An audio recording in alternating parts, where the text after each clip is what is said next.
I'm a doctor and a pilot who is class 3 obese, aka morbidly obese. I'm on a weight loss mission to drop 100 pounds and restore my health.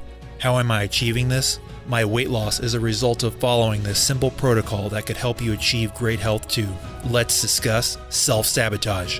This affects us all, so what are we going to do about it? Get ready for some performance-enhancing philosophy. There's a fascinating principle from the French apothecary Émile Coué. His law states that when there is an internal conflict between your imagination and your will, the imagination is always stronger.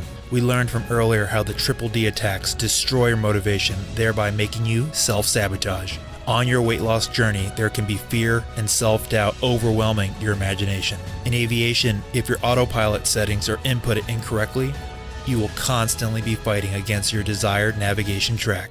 This same occurs during our daily weight loss journey because of the self-sabotage overriding our motivation and good intentions. We never truly realize what we're telling ourselves in the background all day long. We may find temporary weight loss success, but until we fix our autopilot, our goodwill loses the battle and the overactive imagination prevails. One of the solutions that helped me finally overcome this faulty autopilot was the realization that you are not your thoughts. Without meditating on this brutal realization, we're left wondering helplessly, why do we keep failing on our weight loss health goals?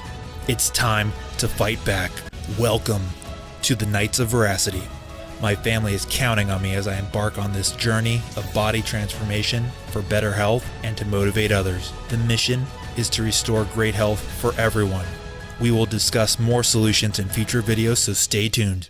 You are stronger than you realize. You are not alone. Every day, in every way, you are getting better and better. Godspeed.